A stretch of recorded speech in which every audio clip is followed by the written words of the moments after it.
recolhendo doações.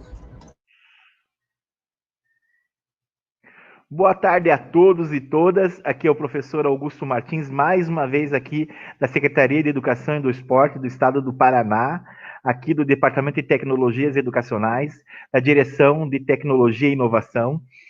Hoje, nesse friozinho de Curitiba, nós vamos conversar com uma professora especialista, a professora Elaine Vidal, mestre e doutoranda na área de linguagem, psicologia e educação. Professora, que boas novas a senhora traz para a gente hoje? Olha, eu tô com pena de vocês do frio que tá aí, porque eu tô falando de Santos, litoral de São Paulo. Aqui tá um friozinho, mas nem perto do que vocês estão. Exato, exato. E eu hoje aqui tô parecendo Moisés, né, com esse capotão aqui, né, para tentar me aquecer, mas não adianta. É Curitiba, professor. A gente não, eu sou curitibano, então daqui eu não tenho assim muita diferença daquilo que é o tempo assim. Uns 17 graus aí, como tá aí para a senhora aí em Santos aí, para mim é o normal aqui. 17 graus aqui Eu para mim adoro Curitiba, uma cidade linda, já fui várias vezes, mas o frio é sofrido mesmo. é nossa característica, né, professora? Então vamos lá, professora. A gente combinou hoje de conversar sobre alguns itinerários que eu possa fazer aí no cenário da sala de aula, sobre projetos integradores ali nas práticas tecnológicas que nós teremos aí com esses avanços que nós estamos propondo aí em inúmeros projetos aqui na Secretaria de Educação do Estado do Paraná. A gente vai ter aí Certo. robótica, programação para os adolescentes, eles estão assim super ansiosos com essas temáticas que a gente vai levar para eles aí. Eu E imagino. a minha provocação para a senhora inicial aqui, dando uma de Abujanra, né? A senhora lembra da Abujanra? Saudoso Abujanra? Muito. Sim. Então, eu hoje vou incorporar aqui o Abujanra aqui com a senhora Ótimo. e vou lhe fazer provocações assim de um professor mesmo, porque eu sou professor de chão de sala de aula mesmo, sou Eu professor do também. colégio, eu sou professor do Colégio Estadual do Paraná e do Instituto de Educação aqui em Curitiba. Professor de português e inglês, o sexto ano até o ensino médio, ensino profissionalizante, aqui na minha casa, aqui nas minhas casas, né? O Colégio Estadual do Paraná e o Instituto de Educação. Eu agora, observando o cenário da sala de aula com esses projetos magníficos que vão entrar aí, nessas novas propostas que estão chegando aí da BNCC, e a proposta que já está incorporada aqui na nossa rede, aqui no Fundamental, também com a parte de tecnologia e pensamento computacional do sexto ano ao nono ano, toda essa parte de renovação que nós estamos colocando agora, nessa nova fase da educação brasileira, o chão da sala de aula vai ter que se renovar, né? A gente vai ter que se reconstruir. Nessa pegada dessa reconstrução da educação, professora, dá um histórico para nós, assim, da onde que vem essa ideia de projetos integradores? Da onde surgiu isso? O que é isso? Uhum. Me dá características disso para eu, como professor, começar a pincelar a ideia dessa dinâmica que eu possa formatar ali em sala de aula. É muito bom, Augusto. Só fazer uma observação, que a nossa formação inicial é a mesma. A minha primeira graduação foi letras também. Trabalhei anos como professora de português, mas aí fui para pedagogia e acabei me especializando dentro da área da educação como um todo. Mas estamos entre colegas e eu também falo do chão da sala de aula, porque eu acho que quando a gente vai para a vida acadêmica e perde a escola de vista, o nosso discurso fica vazio, né? Não, Exato, não cabe. exato, exato. Sobre a sua pergunta, é muito comum hoje em dia a gente achar que projetos, de uma forma geral, são uma inovação. Muito professor, quando afirma, eu trabalho com projetos, fala disso como se estivesse fazendo algo novo. E não é tão novo assim. Então, acho que a primeira coisa para contar para as pessoas é que o projeto ele tem um histórico dentro da educação ao longo de praticamente todo o século XX.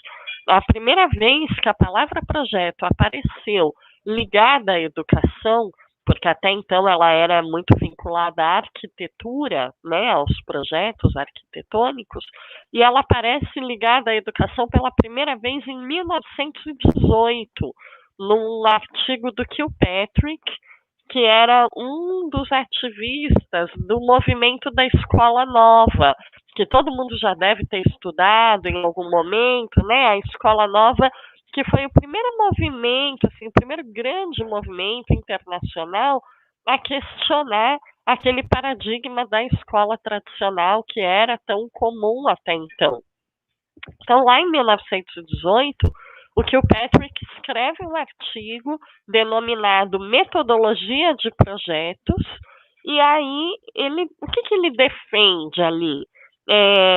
Que os alunos possam trabalhar coletivamente, que eles possam aprender por interação, que eles não estejam ali somente recebendo o ensino transmissivo, mas que eles tenham a oportunidade de fazer, de pôr a mão na massa, que eles tenham um produto final.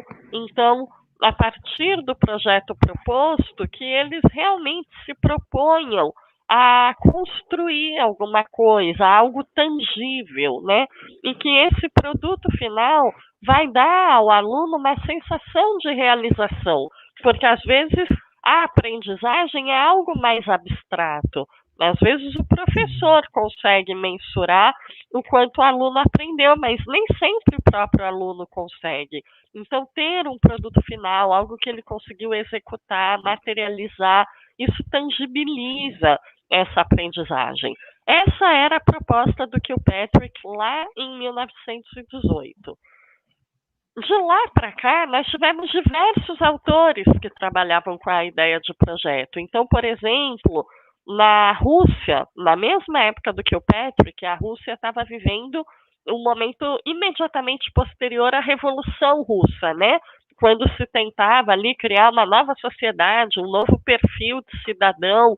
E aí surge na educação russa o Makarenko, que também é um estudioso importante. E o Makarenko propunha a metodologia de projetos para quê? Para formar um cidadão crítico, participativo, ele que propunha assembleias escolares, que é uma coisa que nós fazemos até hoje, propunha que o aluno tivesse voz, que as relações fossem mais horizontais. Então, era um projeto muito mais vinculado a questões atitudinais, de formação crítica do cidadão, do que o Patrick estava propondo do mão na massa. Mas veja que os dois têm uma influência naquilo que nós fazemos hoje. E além deles, a gente pode citar o De Crolly, na Bélgica, que nas décadas de 30, 40, defendia o interesse do aluno, então falava que os projetos na escola tinham que partir do interesse do aluno, e isso é algo que nós carregamos até hoje também. A gente tem, mais para a década de 50, 60, na França, o Freinet defendendo um projeto que extrapolasse os muros da escola. Freinet propunha as aulas passeio, quer dizer, que o professor possa sair com seus alunos e aprender fora da escola, ver lá na prática o que está acontecendo, e isso também é algo que a gente traz. Enfim, e aí mais recentemente, nós podemos citar o Fernando Hernandes, que é um espanhol que trabalha com projetos, ele denomina projetos de trabalho, é uma referência super importante para quem quer entender os projetos contemporâneos, como é que eles estão postos na educação. E, especificamente na nossa área de língua, tem a Délia Lerner, na Argentina, que propõe projetos didáticos muito voltados ao ensino da oralidade, leitura e escrita. Então, é só um panorama geral para a gente entender que não é uma inovação, é algo que já vem sendo construído aí há quase um século, né? Aliás, há mais de um século, 1918, né? Há mais de um século já está colocado na educação, e que nós, de alguma forma, quando nós propomos um projeto na nossa sala de aula, nós assimilamos um pouco de cada uma dessas influências. E aí nós vamos tornar isso realidade na nossa sala de aula através das referências que a gente busca, daquilo que nós vivemos enquanto alunos, enfim. Mas mais do que o formato, às vezes tem professor que me pergunta, quais são as etapas de um projeto? Eu posso pular essa etapa? Posso acrescentar mais uma? Enfim, existe uma orientação, a gente pode até conversar um pouco mais depois, se você quiser, eu aprofundo essa questão, só que mais do que a forma, o importante é nós não perdermos de vista a nossa intencionalidade docente. Cada vez que nós propomos algo para o nosso aluno, seja um conteúdo mais tradicional, seja um projeto, seja o que for, eu tenho que ter clareza do que eu espero que o aluno aprenda com aquilo. A LDB fala que o papel do professor é zelar pela aprendizagem do aluno. Então, eu tenho que ter muito claro quais são esses objetivos de aprendizagem e o projeto, ele é um meio de atingi-los, ele não é um fim em si mesmo. Acho que aí deu um panorama histórico. Dá um bom panorama, professora. A gente pode visualizar essa construção, esse histórico dessa cultura de projetos, então, na sociedade, até pelo repertório histórico que a própria pedagogia nos traz, né? Isso seria, talvez, a gente poderia ter, assim, um modelo, um exemplo mais hábil do que seria esse cenário nesse período da construção, porque a gente tem aí uma educação bastante estruturalista, não é? Onde os conhecimentos estavam, assim, todos engavetados, não é? Nas disciplinas, tudo ali nas suas gavetinhas, né? Como é que o professor lidava com isso, com projetos, será? Então, eu acho que nesse momento é importante a gente estabelecer uma ruptura de paradigma. E aí, quando você me fala desses projetos excelentes que vocês estão implantando aí, isso é muito importante ter em mente, que o projeto, ele não pode ser um apêndice do planejamento. Muitas vezes o que acontece é assim, o professor ele tem um planejamento conteudista, muitas vezes não por causa dele, mas porque muitas vezes ele é cobrado por isso, ou às vezes é porque ele trabalha dessa forma, há casos e casos. E aí, quando vem um projeto, é como se o projeto fosse um apêndice, um extra mesmo. Então, o professor tem que dar conta de todo o conteúdo inicialmente previsto, todo o seu planejamento no formato mais tradicional e, ao mesmo tempo, ele tem que realizar o projeto. Isso é receita de fracasso. Por quê? Porque isso sobrecarrega professor e alunos. Né? Aí não tem tempo letivo para fazer isso, aí não tem estrutura, enfim, aí cai num monte de problemas. Quando nós falamos em projetos, a lógica tem que ser outra. Para o projeto entrar, alguma coisa tem que sair. E quando eu digo tem que sair, é no formato do planejamento, não é no conteúdo. Porque senão o aluno não pode ser prejudicado, né? Não dá, por exemplo, para eu fazer, vou usar o exemplo do ensino médio, o ensino médio todo estruturado em projetos e o aluno chegar no Enem e não conseguir dar conta porque não teve a base de conteúdos. Isso também é uma receita de fracasso. Então, o projeto ele tem que ocupar uma centralidade no planejamento do professor. E ele vai ser um meio, ele vai ser uma modalidade organizativa, ou seja, a maneira como o professor vai estruturar sua prática docente para garantir aqueles conteúdos. Né? Não é que nós estamos deixando o conteúdo de lado, não. Então, por exemplo, você citou, vou usar aí um exemplo, embora eu não conheça direito os projetos de vocês, mas você citou a robótica, por exemplo, né? Um projeto de robótica. A robótica é um excelente projeto que vai trabalhar uma habilidade cognitiva super importante, que é o pensamento computacional. O que é o pensamento computacional? É eu saber olhar para um objeto de conhecimento e conseguir analisá-lo nas suas diversas partes, conseguir fazer sínteses, conseguir estabelecer relações. Veja, essa habilidade cognitiva, ela vai estar sendo trabalhada ali em termos de meio, né, por meio da robótica, mas ela vai subsidiar o raciocínio do aluno na hora de fazer uma produção textual argumentativa. Esse pensamento computacional vai ajudá-lo a elencar argumentos e estabelecer um link entre eles, produzindo um texto com coesão e coerência. Ela vai ajudar na análise de questões matemáticas, que quantas vezes os nossos alunos até sabem realizar o procedimento matemático.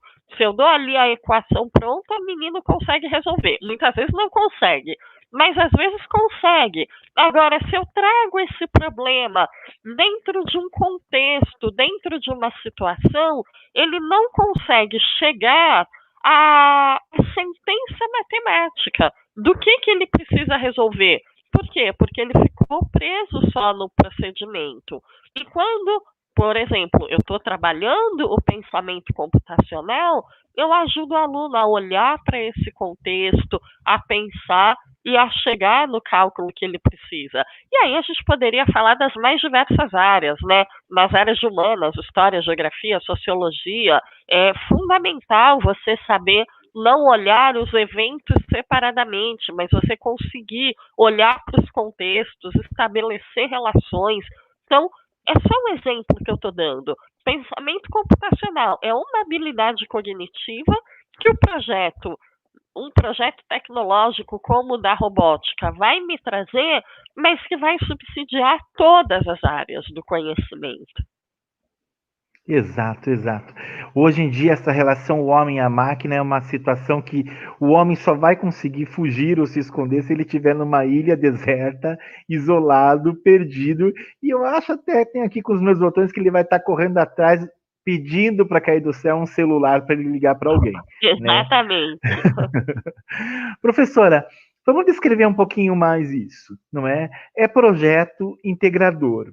Se eu tenho lá com a minha com os meus alunos uma base tão nova de conhecimento como a robótica, né, e como a programação, né, nesse sentido, e tantas outras, eu assim me perco às vezes em tantos projetos que eu tenho aqui no meu departamento, que são muitos, professoras, e assim, eu acredito. Olha, eu venho da sala de aula, estou há uns 4 meses aqui, né? Então, assim, eu saio da sala de aula, a gente não imagina como é essa incorporação de uma mantenedora no pensar, né, a educação, mas como tem coisa que a gente pode levar para a sala de aula, não é? A gente se perde de coisas para levar para a sala de aula. E eu já me achava assim moderninho quando eu lidava lá nos anos anteriores, né, fora dessa pandemia, com o meu Classroom, né? Com assim, já me achava assim super moderninho, nada. Isso já aí já é a idade da pedra, já na modernidade, já. Tem coisas muito, muito, muito, muito maiores do que isso. Mas eu penso assim, como é conciliar toda essa parte de tecnologia com o currículo, com uma sala de aula, não é? Eu estou pensando lá, o meu aluno lá, que já tem formado na sua base do ensino fundamental, o 6º ano, já tem matérias da nova BNCC, né, em tecnologia, em pensamento computacional. A gente está construindo uma nova cultura, né, uma nova cultura educacional para o chão da sala de aula. É esse aluno começar a descobrir que ele tem um protagonismo intelectual para resolver os seus próprios problemas.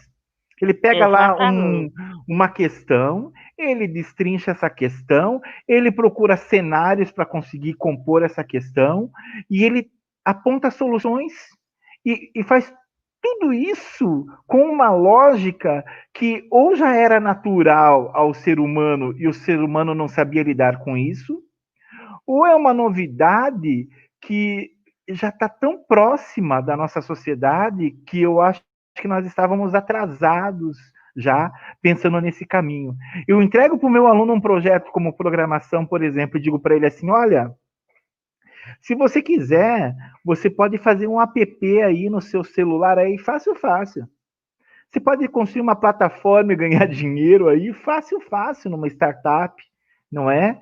Ele começa com aquele pensamento computacional, com um projeto em cima daquilo e manda bala, não é? Isso era aquilo que aquela cultura americana fazia já em décadas passadas, que a gente chama de cultura maker de garagem, né? Das garagens dos Estados Unidos surgiram tantos bilionários que a gente pode até se assustar se a gente for fazer um histórico aí. Mas essa cultura que a gente está trazendo para o nosso cenário educacional, professora, eu entregar para o meu aluno ali, por exemplo, eu já estou pensando aqui comigo, cá com os meus botões, pensar numa aula de inglês onde eu consigo colocar um projeto integrador para o meu aluno de uma Junior Achievement, não é? Uma empresa júnior ou algo, uma coisa assim. É isso, é esse cenário que eu vou ter em sala de aula, então, a partir dos anos vindouros aí? Eu acho que é uma possibilidade. E para a gente falar disso, Augusto, eu quero dizer, antes de mais nada, que quando a gente pensa nessa relação do homem com a máquina, o ser humano é mais importante que a máquina, sempre, e sempre vai ser, né? Então, eu acho muito bacana vocês estarem proporcionando essa formação aos professores, porque de nada adianta, às vezes, uma escola que investe um valor alto em equipamentos, mas não investe no seu professor, não investe no seu aluno. Então, assim, pessoas são mais importantes que máquinas e a gente tem que partir desse princípio. Só que a realidade das pessoas atualmente é lidar com essas máquinas. Então, quando a gente fala de uma maneira mais ampla da educação digital, há pessoas que questionam: poxa, mas a escola agora vai deixar o menino usar celular dentro da escola? Não, eu quero o celular fora, aqui na escola sou eu e ele. Ah, mas eu vou falar de rede social? Não, eu não quero. Gente, isso está posto.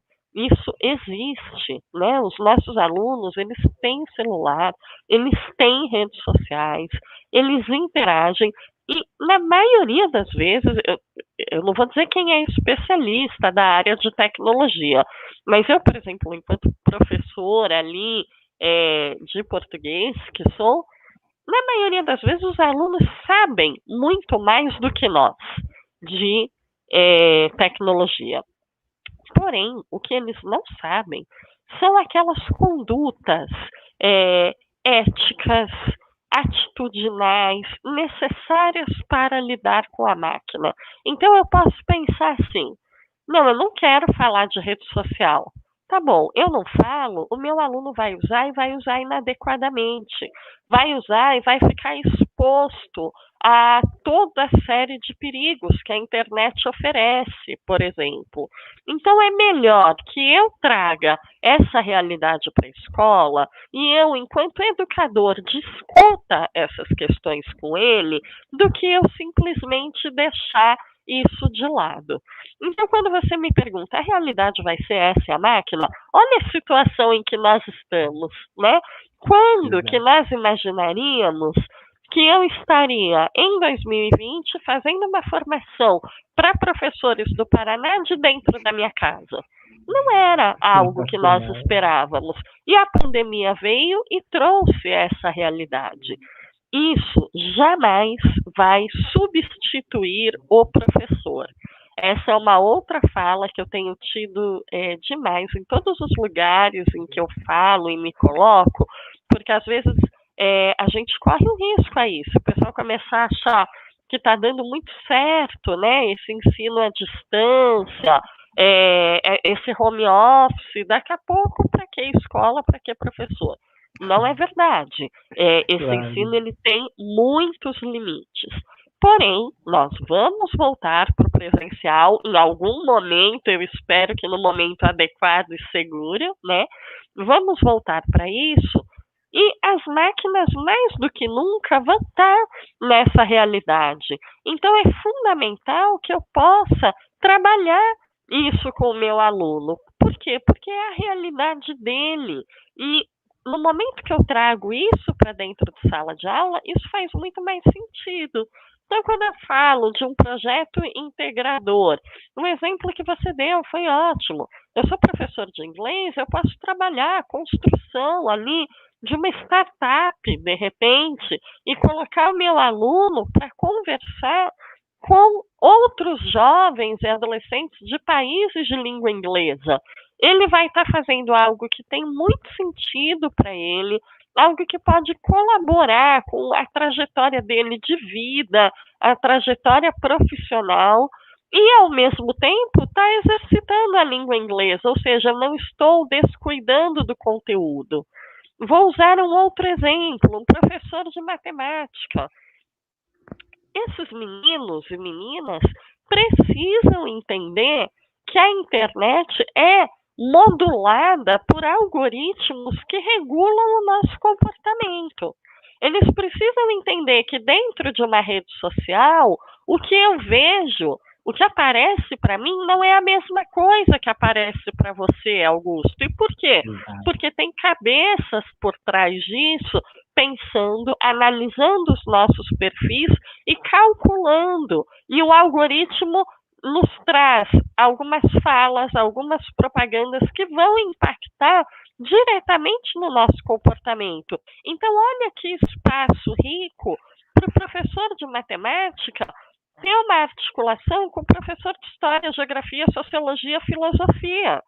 Como que o algoritmo, o cálculo, e aí ensinar os meninos a calcularem, como que esse cálculo serve a pessoas que querem regular o nosso comportamento. E aí abrir a discussão paralela, como é que se calcula, que ações eu preciso ter para driblar o algoritmo e, ao mesmo tempo, como que esse algoritmo impacta a minha vida, olhar para as minhas ideias, para o meu perfil, para o meu ponto de vista, para a maneira que eu me coloco nas redes sociais, o quanto isso é meu ou é impactado pelo algoritmo. Então, isso seria um projeto integrador ideal. É um projeto articulado com a realidade do aluno, articulado às práticas sociais, que envolve mais de uma área de conhecimento,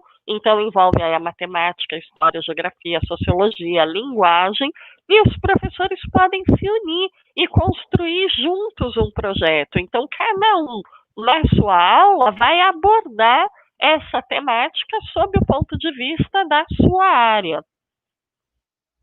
Fantástico, fantástico.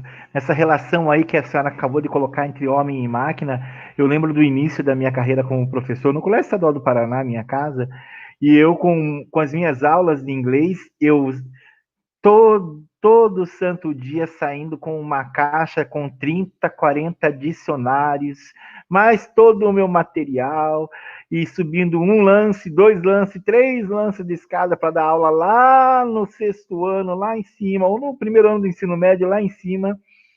Depois que eu descobri que existe um appzinho ali de inglês, português, que faz todo o papel e faz muito melhor do que o dicionário, Deus, como eu. Ó, daí precisei ir para uma academia, porque daí a minha ginástica ali com a caixa de dicionário acabou, né? Acabou. É isso mesmo. Mas você percebe, Augusto, é a máquina complementando o trabalho humano, não substituindo. É perfeito. Exato. A tecnologia é uma ferramenta de apoio para o professor, né? A gente não tem como negligenciar mais isso, a gente não tem como esconder isso. Você pode ter inúmeras discussões políticas, mas tecnologia é uma ferramenta de apoio ao professor. Ninguém tem base, ninguém tem argumento para refutar uma coisa como essa, não é?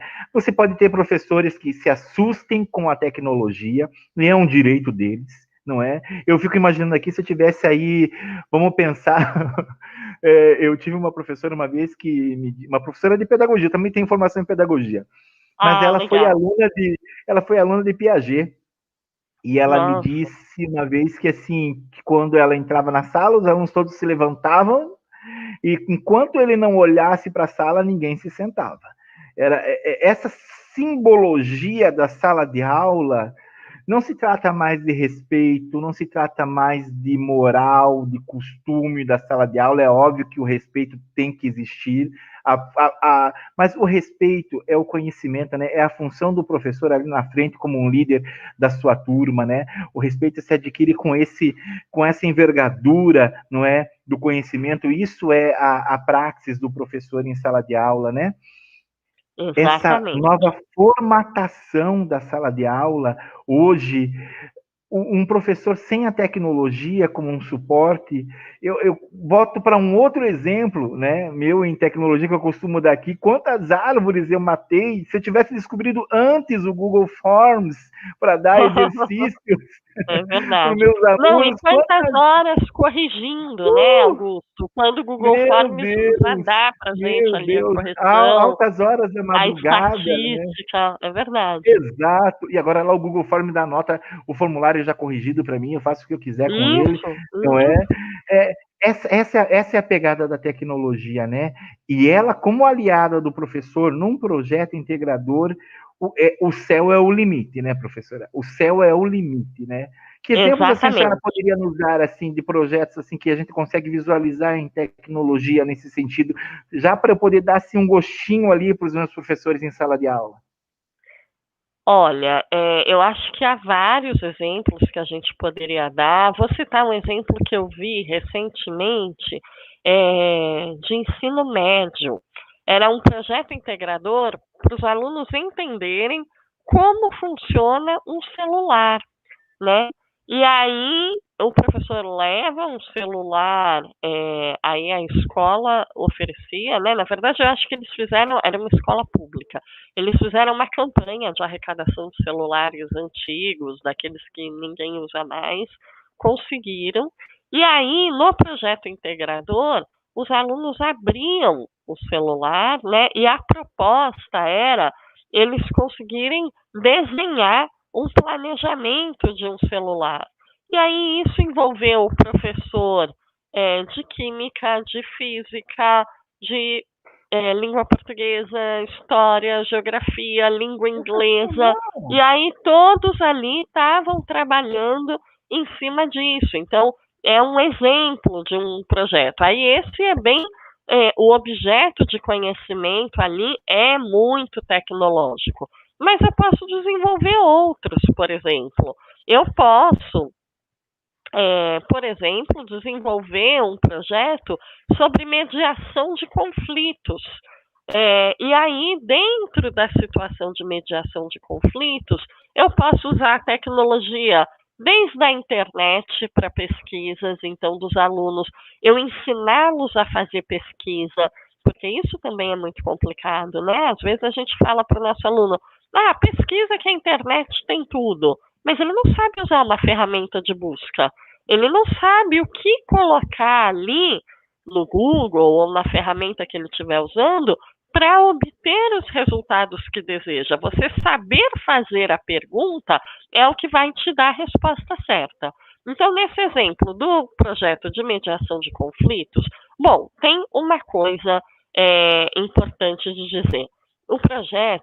Todo projeto ele tem um produto final, no sentido de que ele tem algo que vai tangibilizar essa aprendizagem. E ele deve começar pela proposição desse produto final aos alunos. Então, eu vou começar um projeto integrador nesse exemplo de mediação de conflitos. Digamos que eu trabalhe numa escola de periferia, numa comunidade de muita vulnerabilidade social e uma comunidade com muita violência. E aí, digamos que eu queira, enquanto professor, desenvolver com os meus alunos um projeto de mediação de conflitos em que eu vou trabalhar a cultura da paz. Então, olha, vamos trabalhar com a cultura da paz. E aí, eu começo o meu projeto propondo aos meus alunos, vou criar agora um exemplo, tá? Digamos que eu chegue e diga aos meus alunos, olha, O que vocês acham de nós criarmos uma página na internet sobre cultura da paz para as pessoas do nosso bairro? Então, nós vamos alimentar essa página na internet, nós vamos divulgá-la para as pessoas do bairro e nós vamos acolher contribuições da comunidade aqui do entorno. Os alunos vão ficar empolgadíssimos, porque eles querem aprender a construir um site, eles querem se colocar como autores nessa rede. E aí, a partir dessa proposição, eu vou construindo. Então, eu tenho lá os professores de História, Geografia, Sociologia, Filosofia, trabalhando os conflitos na história da humanidade, as estratégias de pacificação, o estudo da nossa sociedade, os fatores que contribuem para maior ou menor violência, um estudo de desigualdade social, tudo isso. Com esses dados em mãos, o professor de língua portuguesa vai trabalhar com os alunos a produção dos textos que vão ser colocados no site, por exemplo. O professor de matemática vai trabalhar com os alunos, por exemplo, para eles aprenderem, através do Google Forms, que a gente estava falando, a fazer uma pesquisa com a comunidade do entorno, para entender quais são os maiores conflitos, o que mais aparece dentro disso, né? Então, são inúmeras possibilidades. E aí eu chego a esse produto final, a esse site. Nisso, o aluno aprendeu a fazer pesquisa, aprendeu a tabular dados, aprendeu a produzir texto, aprendeu a fazer uma análise crítica da sociedade em que ele está inserido, aprendeu conteúdos atitudinais de se colocar como um cidadão ético, de uma defesa dentro da cultura da paz, e aprendeu tudo isso dentro de uma metodologia de projetos, que é uma metodologia que dialoga muito mais com a realidade contemporânea desse aluno. Eu não ensinei tudo isso com lousa e giz, ou eu posso até ter ensinado, às vezes eu não tenho ali o recurso na escola, mas eu lancei mão de uma outra estratégia, de uma outra metodologia. Isso vai gerar maior engajamento dos alunos, isso vai gerar uma relação mais prazerosa com o conhecimento. Porque quantas vezes, e aí se nós olharmos para a nossa própria história, enquanto alunos, quantas vezes a nossa relação prazerosa com o conhecimento, ela existiu lá no início da escolaridade. Em geral, a criança que ingressa na escola, ela gosta muito da escola, e aí ela se perde ali pelo meio do ensino fundamental e ensino médio, a escola deixa de fazer sentido, e quando o aluno tem a oportunidade de ingressar num curso superior de uma área que é a área que ele mais gosta e tudo isso, ele recupera essa relação do prazer, porque aí ele fala, não, agora eu estou estudando o que eu quero, o que eu gosto. Por que eu não posso trazer isso para o meu ensino fundamental, para o meu ensino médio? Eu devo olhar para a realidade do meu aluno e eu devo propor projetos. Por quê? Porque aí o aluno vai ser protagonista, porque aí ele vai concretizar a sua aprendizagem através de um produto final, porque aí ele não vai olhar para os objetos de conhecimento de uma forma fragmentada por disciplina, ele vai entender que cada objeto de conhecimento precisa do aporte das diversas áreas para poder entender, e ele vai parar de falar aquelas coisas que a gente ouve, que são tão comuns, às vezes o aluno falando, nossa, eu estou estudando isso não vai me servir para nada, nunca na minha vida. Se eu atrelo o conteúdo a um projeto, o aluno imediatamente vê para que aquilo serve, ele vê aplicabilidade, ele vê sentido. Fantástico, fantástico, fantástico. A gente tem alguns internautas que estão colocando algumas coisas aqui que eu estou achando super interessante, né? Já existe bibliografia nessa área de tecnologia e projetos integradores? Já existe? Será, professora? Ou é um caminho ainda que a gente está começando a galgar? Olha, especificamente relacionando o projeto integrador a pensamento computacional, a gente tem muito pouco. Não, a gente tem muitas obras sobre um assunto ou sobre outro. Sobre tecnologia tem um monte, né? A gente consegue encontrar. Agora, sobre projetos já tem menos, mas a gente tem. Relacionando as duas coisas é muito pouco. Mas eu vou dar uma dica aqui. Eu estou aqui, fui convidada pelas editoras, né? Ática, Scipione e Saraiva. E eu tive a oportunidade de olhar algumas obras dessas editoras já de anos anteriores e tudo mais. Os manuais do professor, dos livros didáticos atuais, às vezes o manual do professor do livro didático, ele fica ali esquecidinho. Mas ele é uma importantíssima fonte. Então, nós temos eu acredito que isso valha para todas as editoras, mas eu tive a oportunidade de ver dessas três, da Ática, da Scipione e da Saraiva. Nós temos manuais do professor que detalham muito a fundo, com consistência teórica, com ideias práticas, de estratégias metodológicas, explicitam o que são essas competências, como leitura inferencial, pensamento computacional, argumentação, todas essas competências e relacionam isso a uma cultura digital e muitas vezes o livro didático ele traz toda a proposta ali de um projeto. Então, cada mini unidade, né, que seria um capítulo, alguma coisa, ele traz a questão problematizadora, ele traz a proposta de produto final, e se for um livro de PNLD, por exemplo, desses oferecidos no PNLD, ele vai fazer adequado à escola pública, sabendo que o aluno não tem acesso a recursos tecnológicos caros, né? Não, ele vai oferecer. Então, eu recomendo muito que os professores olhem com mais atenção os manuais do professor dos livros didáticos, porque eles têm vindo muito bons, e têm sido construídos por autores de referência. A senhora sabe que essa construção agora dessa formação com o professor, a senhora tem razão no que a senhora acabou de dizer, a gente às vezes deixa de lado um material muito bom que as editoras nos oferecem, que estão lá no aporte lá do livro do professor. É uma pesquisa assim, extraordinária. Aqui na Secretaria de Educação, a gente tem o nosso diretor de educação aqui, o Rony Miranda. A gente conversava esses dias atrás sobre essas formações. A nova BNCC entra em 2022, né, professora? Isso, e nós já começamos agora, nesse ano, a preparar esse material. Parabéns, acho fantástico. É uma coisa assim que é inovadora, né? A gente não tinha, a gente era pego de surpresa sempre, né? Mas essa preparação, a nossa equipe aqui da Direção de Educação, com o professor Rony Miranda, eles estão fazendo uma pesquisa tão aprofundada, e é tanta coisa nova, tanta coisa que a gente precisa descortinar, que eu fico imaginando assim essa reculturalização que o professor vai ter no exercício da sua docência em sala de aula. Com certeza. Não é?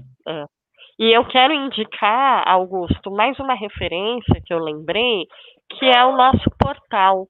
Essas editoras, a Ática, a Saraiva e a Scipione, nós mantemos um portal que é um portal de apoio ao professor. Então, tudo ali é gratuito e o professor não precisa se cadastrar, que às vezes quando você vai em portal de editora, você tem que fazer 1 milhão de cadastros até você chegar no conteúdo e depois você fica recebendo propaganda indefinidamente, né? Não é o caso, não é. É tudo aberto, qualquer professor consegue ir, entrar e colocar. É o www.edocente.com.br. Eu vou colocar aqui no nosso chat interno, não sei se o Alcebiades tem como projetar na tela. E aí o professor pega. Dentro desse portal, nós temos um blog com muitos artigos, e aí tem artigos sobre projeto integrador, tem artigos sobre pensamento computacional, tem artigos sobre cultura digital, então dá para achar isso tudo. Tem e-books, então o professor pode baixar gratuitamente o e-book e ler. Tem uma publicação que é muito interessante, que é o Caderno Pedagógico. Então, o Caderno Pedagógico, ele é um material que ele oferece textos de vários assuntos dentro da educação. Tem texto falando de EJA, falando de inclusão, falando de projeto integrador, falando de projeto de vida, porque esse projeto integrador, ele se alia ao projeto de vida, e tudo gratuito, disponibilizado ao professor.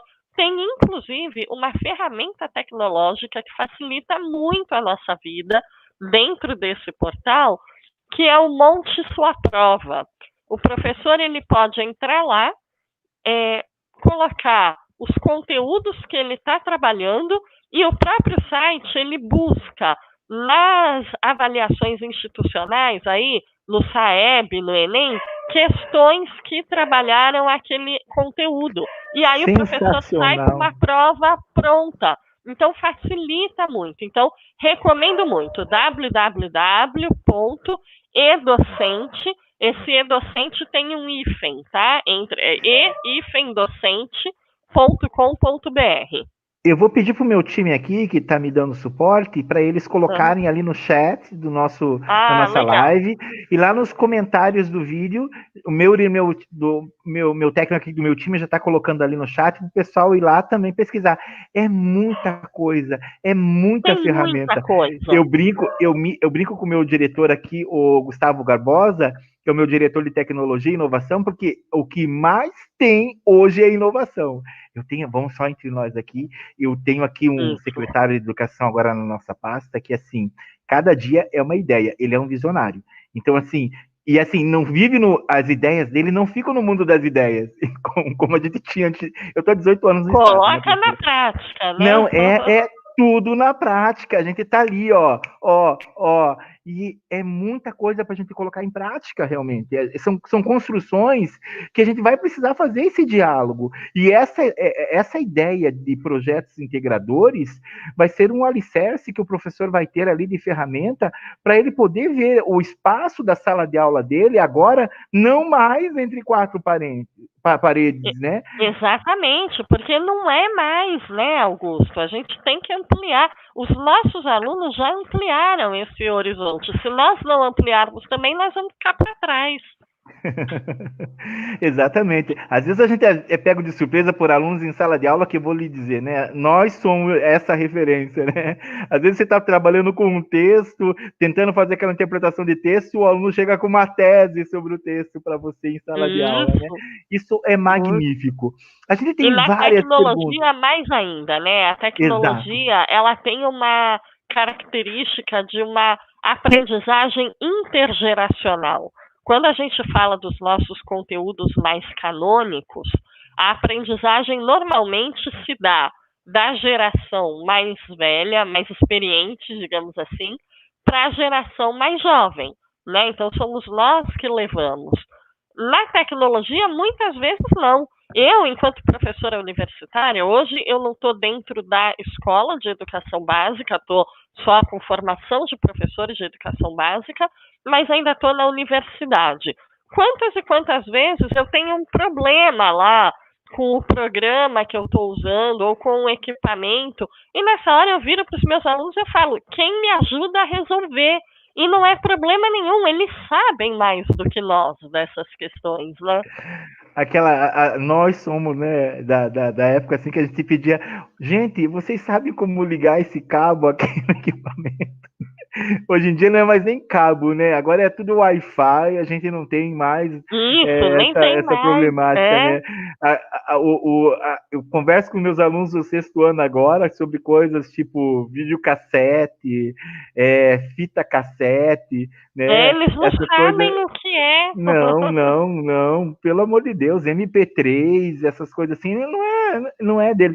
A tecnologia avança, né, professora? E assim, ela, Muito. ela, ela vem feito uma avalanche. Eu tenho a minha pequenininha, minha filha de 11, 12 anos, está no 7º ano, né? Minha aluna lá no Estadual do Paraná, não queira saber o que é dar aula para os próprios filhos, tá? Essa é minha Já segunda. passei por isso. Eu tenho 4 filhos. E já passei por Eu já essa tinha que ter situação. aprendido isso com o meu primeiro, né? Com o meu mais velho, com o Christopher, que é assim, olha, foi uma experiência assim bem revolucionária. Eu estou imaginando agora como é que vai ser agora com a minha filha, né? Mas assim, eles trazem muitas novidades.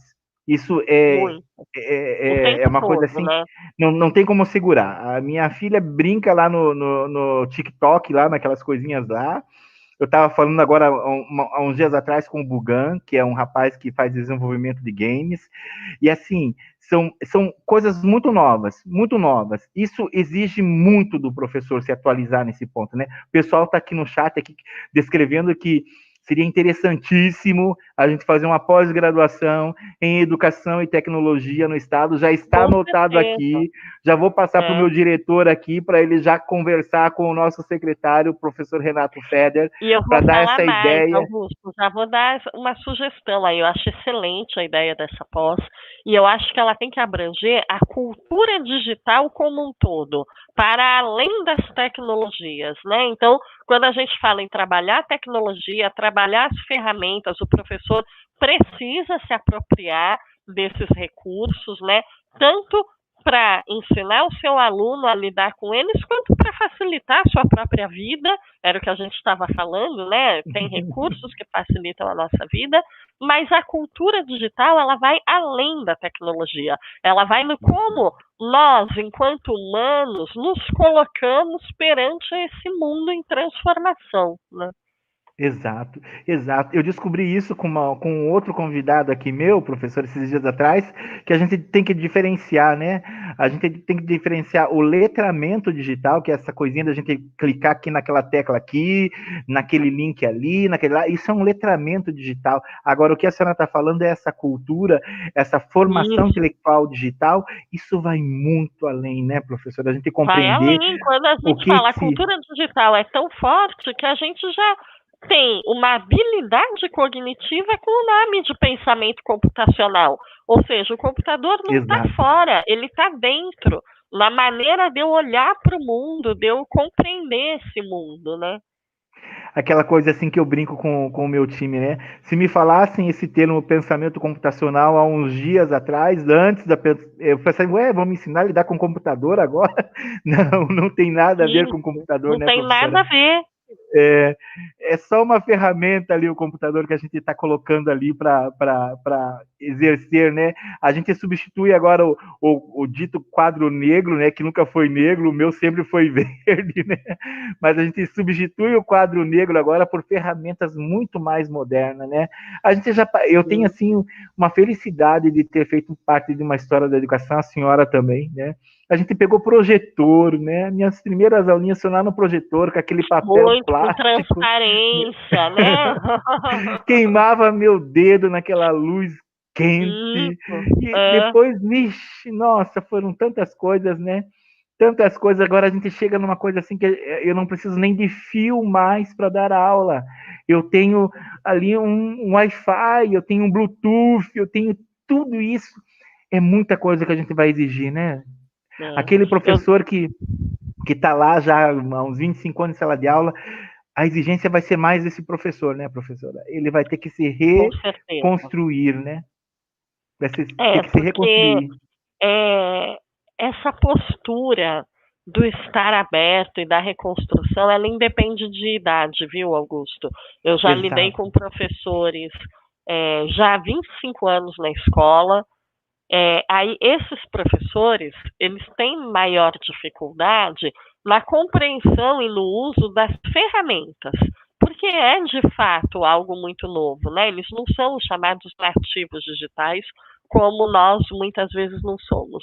Mas eu já lidei com professores de uma faixa etária mais velha, com mais tempo de experiência, que às vezes eram muito mais abertos às inovações do que professores recém-formados, que iam para a escola querendo reproduzir aquilo que tinham tido enquanto alunos. Então, assim, Exato, projeto exato. rompe paradigma da sala de aula tradicional. O projeto propõe um novo agrupamento dos alunos, eles deixam de trabalhar individualmente, passam a trabalhar coletivamente ou em grupos.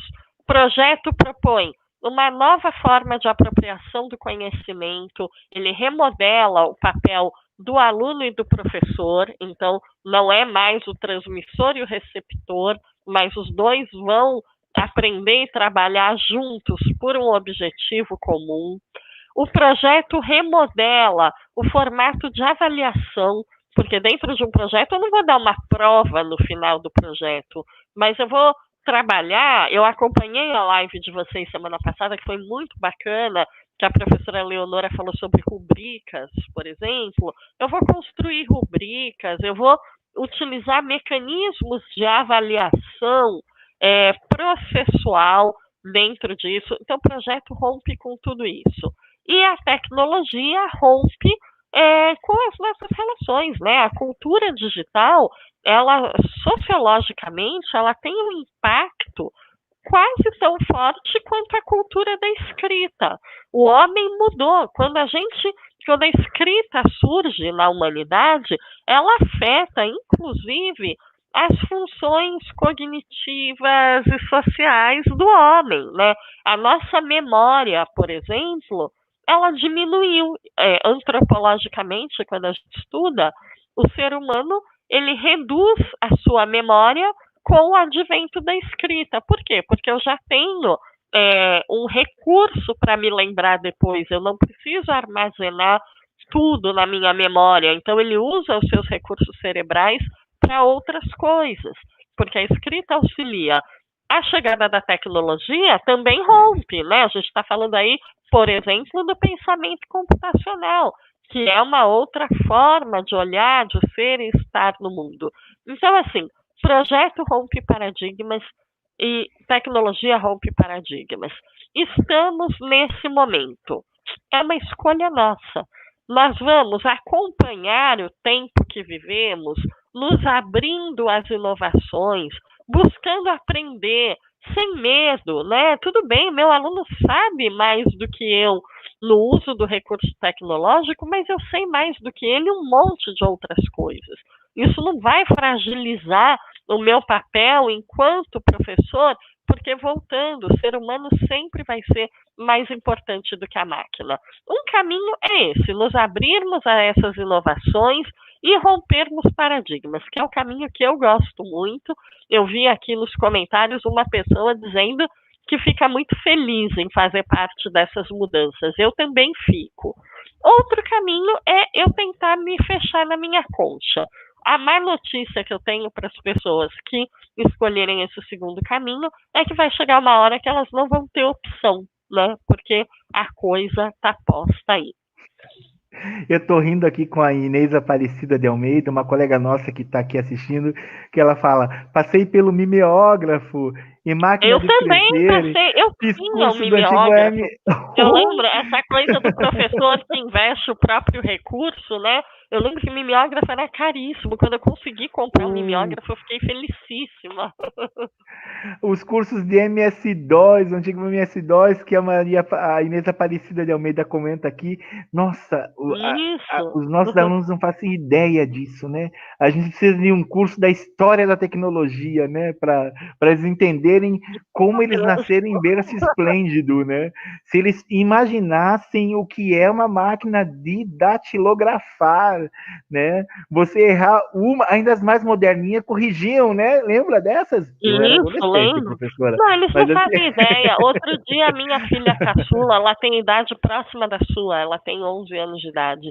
Ela me isso. perguntou: mamãe, na sua época não tinha Netflix? Aí como você fazia para ver o programa que você queria naquela hora?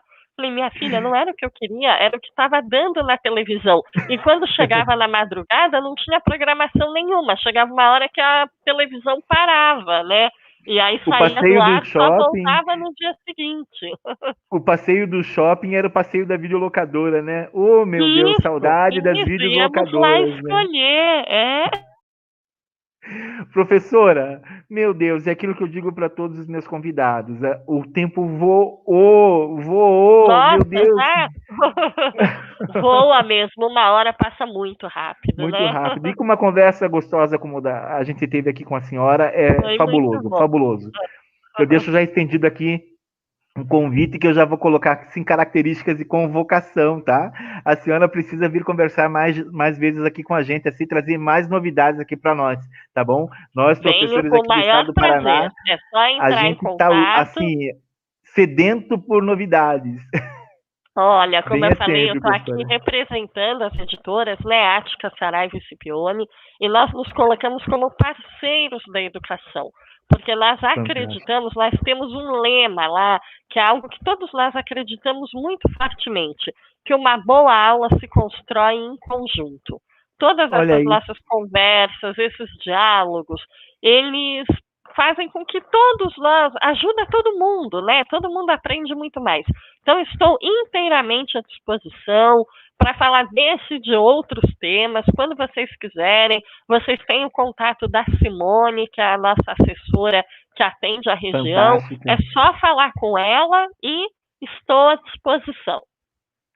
Olha, muito obrigado mais uma vez, professora Elaine Vidal. A senhora será sempre nossa convidada aqui.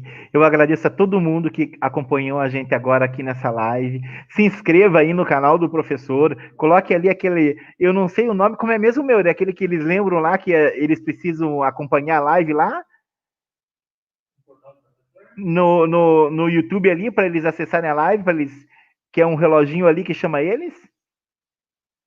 É o alerta ali do É o YouTube mesmo. lembrete, né? O lembrete da live, isso.